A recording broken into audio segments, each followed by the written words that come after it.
Ngasisu mayamgidmakta Angaoba Luwangcha YouTube channel na wari anauba amamuk puduna laksari.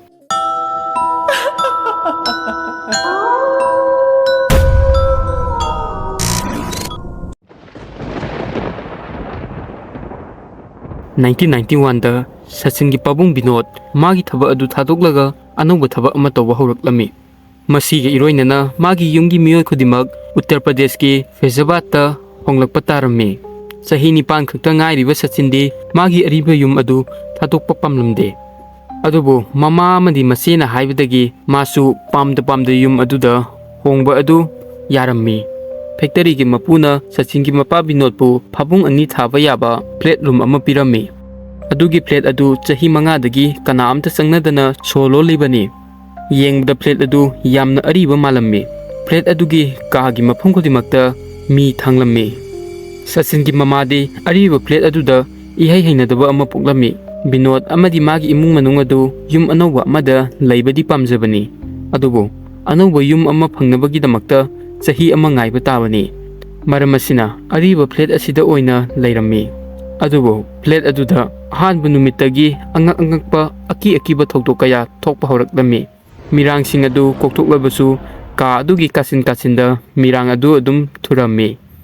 Masida sunatana Binod amadi magi yumgi miyoi khudimakna tumgraba matungda yum aduda kanagumba amana chatpagi makhon ama tattana tarami. Yum aduda hek changba ahanba numit adudagi Sachinna bathroom adugi phaklonda maina tamthina chakhibagi mawongda phaklon aduda taba urami. Lakadaruiba numit khara asida Sachinna masing thingamdana phaklon aduda masu sangjillabani. Adubu numit 15 kunni asida mai chakhibagi wall adu masakti kaidana sum leiri. Sachinna tawriba khudimak gyan tajaraklammi. Aduga mahakna yum asida kanagumba amagi thawai amadi lei haibasi khanglammi. Wafam asi maseda tamluba matamdadi machena mangonda boot break thawai haibasi leite nangna sum khanjinbo oiramni haina hairaklammi. Nongmadi Sachingi mapa Binod asi magi thabakna maram oiraga thangnaba sahar amada chatpa tarmi. Yumda Sachin mache amadi magi mama laihawri. Angang ani du kada tumli. Aduga mama surmasu masagi kada tumli. Ahingi pung amarom tasinkre. Matam asida Sachingi mamagi mikap asi hanna thoklammi. Nungdang asisu plate adugi manungdagi mini sapaki khongul makhul taribani. Tapna khonjel adu mayek singjilaklammi. Aduga makhon aduna Sachingi mamagi mikap thoklibani. Tanja asida Sachingi mamana yumgi thongnaw asida karigumba khara ui. Kanagumba miyoi amana plate ki thongnaw asigi mapandagi manungda yenglakpadu mana urammi. Sachingi mamana madu ubada kibana loigre. Mana yum aduda huranba ama lakle haibasi khanglammi. Adugi mana manaklakpada leiriba tosrai ama pairaga huranbagi mami aduna leiriba makai aduda manakta leplammi. Adubu mahakna thongnaw mapanda tos adu thaluba matamdadi mahak tu songkiba khangaude. Miyoi adugi unsa pumnamak maina saklammi. Aduga mamai adugi saru adusu urami. Aduga miyoi adu Sachingi mamada mitkuptana yengli. Masi ubada Sachingi mamagi khutagi torch adu takirami. Aduga yam thuna chenduna macha anina tumliba ka aduda laktuna ka adugi light pumnamak thanduna mafam amada famduna kimambadagi kaptuna laiki. Mamana akiba pokpa asi uraga Sachingi machena society gi security bu korami. Mana ka da lakpadadi Sachingi mamana wari pumba mangonda tamlammi. Masi tabada security su kiba phawrami. Adubu mana ka asida thiba humba tawbadadi kanasu phangba ngamlamde. Sachingi mamana su thawdo asibu mang aphattaba oiramba yai haina khandokki. Adubu ahingda khongulgi makhon yumthakta mina chapagi khonjeldi taba leplamde. Sachingi mamada thokiba thawdo asidagi yum aduda akiba thawdo kaya marum thokpa horaklami. Plate paliba toti gi konjindagi masa matomda ising taba maigi blab adu matomda khappa aduga masa matomda blab adu mutkiba.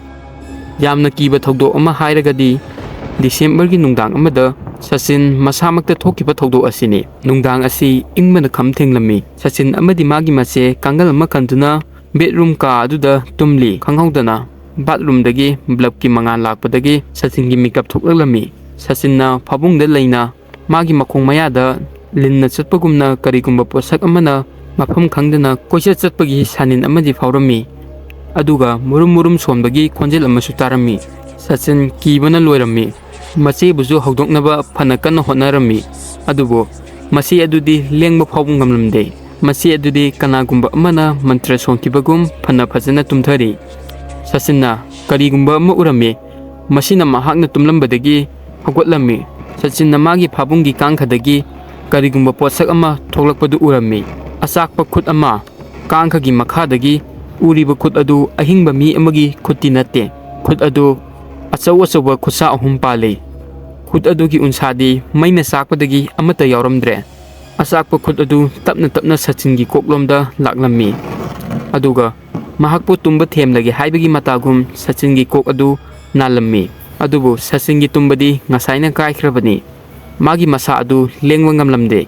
Mahakna khut adu lauthokninglabasu lauthokpa ngamlamde. Minute khara lairaba matungda khut adu masa matomda mangkhirami. Aduga Sachinna kimanbadagi phaijum manungda changduna lotkhi. Mahak kimanbadagi masagi khongrauda mapan thokchilami. Nungdang chupa phabung adugi kangkhadagi kanagumba amana irang langbagi khonjel adu tarami. Adubu Sachinnadi karisu tawba ngamlamde. Mathangi ayukta thaudok asi yumgi miyoy khudimakta tamlammi. Sachingi mamana yum asi tamnaba yum ama oigani haina khanglammi. Mahakna khutakta Binod pu kaurammi. Numit asidagi yumgi miyoy khudimak company guest house ta honglaklammi. Aduga mafam aduda laiba horaklammi. Matam kharagi matungda yum aduda lairamba miyoy amagi maramda khangba mi ama thengnarami. Chahi mangagi mamangda mafam aduda chemical engineer ama lairami. Aduga business trip amada mahak tamthina accident ama thoklammi. Ma sibagi paw tabada magi mapa adu ningba yam kairami. Magi asiba hakchang adu yum yauraktringaida magi mapana masamakpu yumgi bathroom da masa matomda mai thajarami. Masigi maramna bathroom gi phaklonda mai chakpagi maram taribani. Aroibada moi anigi hakchang adu punna aroibu oina mathong mangam tawrami. Laibak thibagi Sachingi imung manung adu plate aduda thunglubani. Madugi mamangdadi yum adu matam supagi londuna laibani. Anongba yum aduda lairabasu matam supada Sachinna thokiba thodoksin adu ningsinglami. Mana nungdangda amadi mana thengnakiba hakchang adu chemical engineer adugi mapa oigani haina mahakna sap yungna khalammi. Aduga mapa aduna masabu thiribani haina khali. Adom body asi kanagi manbibage.